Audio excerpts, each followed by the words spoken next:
शुरू अल्लाह के नाम से, उस पाक परवरदिगार के नाम से जो बड़ा मेहरबान और नहायत रहम करने वाला है। जज़ाकल्लाह कारी हसीब खान साहब, आपने आज की भी इस बाबरकत नशरियात का आगाज़ तिलावत कुरान करीम से किया और उन आयात का तर्जुमा आपने सुना दानिश तैमूर साहब की आवाज़ में। जज़ाकल्लाह हमारे मोहतरम असद भाई, इमरान शेख खत्तारी भाई और हसीब ने मिलकर इन प्यारे बच्चों के साथ कसीदा बुर्दा शरीफ पेश किया बारगाह रिसालत में। नाज़रीन किराम, आज अल्हम्दुलिल्लाह पाकिस्तान भर में तमाम अहले ईमान और मुसलमान अपना 25वां रोज़ा अफ्तार करेंगे। मुझ नाचीज़ को कहते हैं राबिया अनम और आप देख रहे हैं महफिल रमज़ान ग्रीन टेलीविज़न एंटरटेनमेंट पर। नाज़रीन मोहतरम, मोनालिसा का शुमार दुनिया की मशहूर तरीन और महंगी तरीन पेंटिंग्स में होता है। हमें आपको दिखा भी रहे हैं स्क्रीन पर। ये वो पेंटिंग है, आपने बड़े बड़े म्यूजियम्स में देखी होगी। इस पेंटिंग में मुसव्विर ने कैनवस पर ब्रश और रंगों की मदद से जो पुरस्रार सी मुस्कुराहट तख्लीक की है, उसने न सिर्फ इस तस्वीर को एक मास्टरपीस का दर्जा दिला दिया बल्कि मुसव्विर को भी अमर कर दिया है। और मुसव्विर जो हैं उनकी भी हम तस्वीर आपको दिखाएंगे। इस तस्वीर के बनाने वाले मुसव्विर लियोनार्डो डा विंची का ताल्लुक इटली से था और इस शख्स का शुमार, इमरान भाई, दुनिया के जीनियस तरीन लोगों में होता था। जीनियस तरीन लोगों में क्यों? क्योंकि वो 3 in 1 जीनियस था, यानी 3 शोबों में 3 टेक्निकलिटीज में माहिर था। नंबर 1 बेहतरीन मुसव्विर था, फिर उसके बाद एक लाजवाब मौसीकार था और फिर एक गैर मामूली साइंसदान भी था। दिन रात कहा जाता है लियोनार्डो डा विंची के बारे में कि वो आर्ट गैलरी में काम करता था और जब मुसव्विरी से उसका दिल भर जाता था, बोर हो जाता था, तो वो स्टूडियो की तरफ जा निकलता था जहाँ पर वो गिटार से और हारमोनियम से धुनें तख्लीक करता था और वो उसके मुंतज़िर होते थे। फिर जब आलाते मौसीकी से भी उसका दिल भर जाता था तो फिर वो लेबॉर्ट्री चला जाता था और कीमियाई मादों और साइंसी आलात में खो जाता था। कुदरत ने इस शख्स को, इस जीनियस को 3 मुख्तलिफ शोबों में यकसा महारत के अलावा एक और मुनफरिद सलाहियत से भी नवाजा था और वो सलाहियत बहुत कम लोगों में दुनिया में होती है और वो ये कि वो दोनों हाथों से बैक वक्त एट अ टाइम दोनों हाथों से काम करने की सलाहियत रखता था। यानी वो कुछ भी कर सकता था एट अ टाइम दोनों हाथों से। इन गैर मामूली महारतों, बढ़ते हुए बैंक बैलेंस और पूरी दुनिया में ही वॉज दैट पर्सन जिसको लोग मिलने के लिए तरसते थे, जिसको देखने के लिए, जिसके आर्ट को हासिल करने के लिए आज तक लोग तरस रहे होते हैं। तो दुनिया भर में फैलती शोहरत ने उस शख्स का दिमाग ख़राब कर दिया और वो इन सलाहियतों को कुदरत का इनाम समझने के बजाय अपनी एक ज़ाती अचीवमेंट और काबिलियत समझ बैठा और गुरूर और तकब्बुर में बेइंतहा मुब्तला हो गया। कुदरत, नाज़रीन किराम, इंसान की बेशुमार कोताहियों से दरगुजर कर लेती है, मगर तकब्बुर इन कोताहियों में से एक है जिस पर बहुत जल्द अल्लाह की पकड़ हो जाती है।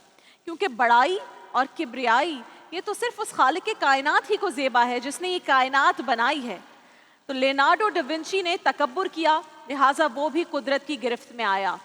एक रोज़ सुबह जब वो नींद से बेदार हुआ तो उसके दोनों बाजू कंधों से उंगलियों तक मफलूज हो चुके थे, बिल्कुल कोई काम नहीं कर सकता था और अब एक इबरतनाक सिसकती हुई जिंदगी उसकी मुंतज़िर थी। उसे लगता था कि उसकी बनाई हुई तस्वीरें, ये बहुत कॉमन है कि वो इस तरह की, उसके साथ एक साइकोटिक इशू हो गया था कि उसको लगता था कि उसकी तस्वीरें अब उसका मजाक उड़ाती हैं। उसे लगता था कि गिटार, हारमोनियम, जितने भी म्यूज़िकल इंस्ट्रूमेंट्स वो यूज़ करता था, अब वो साइंसी आलात भी और म्यूज़िकल इंस्ट्रूमेंट्स भी उसकी बेबसी का मजाक उड़ाते हैं। और जब उसकी हिम्मत जवाब दे जाती थी तो वो बच्चों की तरह फूट फूट कर रोया करता था। एक मर्तबा किसी ने उससे पूछा कि da Vinci, for a moment, एक लम्हे के लिए इमेजिन करो कि तुम्हारे बाजू दोबारा हरकत के काबिल हो जाएं, दोबारा मूव करना शुरू हो जाएं, नॉर्मल हो जाएं, तो तुम क्या करोगे? उसने कहा कि मैं सबसे पहले अपने आप को छू कर देखना चाहूँगा, महसूस करना चाहूँगा। कोई बड़ी बात नहीं, ये छोटी सी एक चीज़ उसने कही। फिर पूछने वाले ने पूछा, डा विंची, अगर तुम्हारी ज़िंदगी की सबसे बड़ी कोई ख्वाहिश पूछी जाए तो सबसे बड़ी ख्वाहिश इस वक्त क्या है? तो दुनिया के जीनियस तरीन लोगों में शामिल उस जीनियस ने जवाब दिया कि काश डा विंची अपने हाथ से अपनी नाक पर बैठी मक्खी को उड़ा सकता। अल्लाह अकबर। कुरान हकीम में इरशाद होता है, नाज़रीन कराम, सूरह सजदा की आयत नंबर 9 है, इसका तर्जुमा मैं पेश करूंगी कि फिर اس کے اعضاء درست کیے اور اس میں اپنی روح پھونکی اور تمہارے لیے رحم مادر ہی میں پہلے کان اور پھر آنکھیں اور پھر دل و دماغ بنائے، تم بہت ہی کم شکر ادا کرتے ہو۔ بے شک کتنے ناشکر ہیں ہم، اور کتنا مہربان ہے ہمارا رب۔ ہم اللہ کی بے شمار نعمتوں کے باوجود شکوے کیا کرتے ہیں؟ جو چیزیں میسر نہیں ان کا دکھ کرتے ہیں۔ جب بھی کبھی کوئی ایسی مایوس فیلنگ یا سوچ ذہن میں آئے تو صرف ایک نگاہ اپنے ہی جسم پر ڈال لیا کریں، تو آپ کو اندازہ ہو جائے گا کہ ہمارے رب نے ہمیں کیسی کیسی نعمتوں سے نوازا ہے۔ یہ ایسی نعمتیں ہیں کہ اگر خدا نہ خواستہ ان میں سے کوئی ایک نعمت آپ امیجن کریں کہ ہمارے پاس سے کم ہو جائے تو ہم دنیا بھر کے خزانے لٹا کر بھی اسے دوبارہ حاصل نہیں کر سکتے۔ ہر حال میں ناظرین کرام اللہ کا شکر ادا کرنا ہمیں سیکھنا ہوگا، کیونکہ یہ مشکلیں اور آزمائشیں بھی ہمیں نکھارنے، ہمیں سنوارنے کے لیے ہوتی ہیں۔ اگر یہ مشکلیں نہ ہوتی تو دنیا میں جستجو کون کرتا، کوشش کون کرتا؟ اگر سب کی حسرتیں ہمیشہ پوری ہو جاتی، بغیر حسرتوں کے سب کچھ ہو جاتا، تو پھر کون کوشش کرتا؟ جہاں خوشی ہے وہیں غم بھی ہے۔ اگر صرف غم ملتے تو کوئی برداشت نہ کر پاتا، اگر صرف خوشیاں ملتی تو کوئی ہضم نہ کر پاتا۔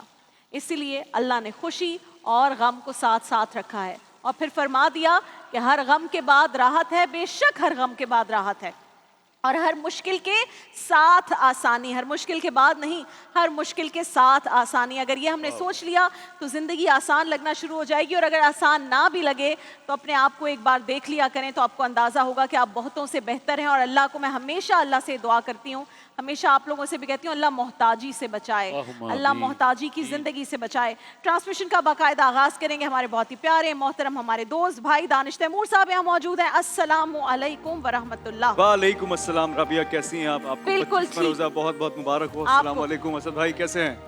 السلام علیکم عمران بھائی۔ السلام علیکم اسیب، کیا حال ہیں آپ کے؟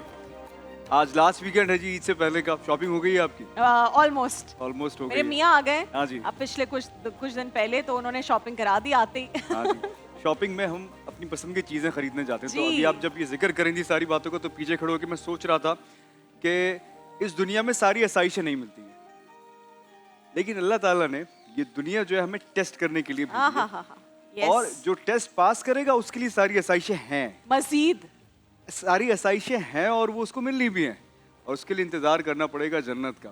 تو ایز اے مسلم ہم سب کا یہ بلیو ہے کہ انشاءاللہ ہمیں ایک دن تو جنت میں سب نے جانا ہی ہے، اور وہ ساری آسائشیں جو ہمارے ذہنوں میں ہیں اور ابھی ہیں بھی نہیں، ہم نے انشاءاللہ ان سب کو جو ہے وہ جینا ہے انشاءاللہ۔ دانش بھائی، ہر نعمت کا ہمیں شکر ادا کرنا چاہیے۔ شکر ادا کرنا تو اتنی اچھی بات ہے نا، آپ کو کچھ ملے تب بھی، نہ ملے تب بھی، کیونکہ اللہ تعالیٰ اگر کوئی چیز نصیب میں نہیں لکھتے ہیں یا وہ تھوڑا سا آگے جا کے آپ کو ملتی ہے تو اس میں بھی کوئی نہ کوئی مصلحت ہوتی ہے، اور آپ کو یہ بات جو ہے یہ کچھ عرصے کے بعد ریئلائز ہو جاتی ہے کہ یار اچھا ہوا کہ مجھے وہ چیز وہاں نہیں ملی، اللہ نے ایکچولی نصیب میں یہ لکھا ہے۔ لیکن جو اگر آپ کے پاس نعمت میسر ہے جی، اس کا شکر کرنا بہت ضروری ہے، کہیں ایسا نہ وہ چھن جائے۔ اگر شکر والے نعمت سے اللہ تعالیٰ، زوال نعمت سے اللہ تعالیٰ ہم سب کو آمین آمین آمین۔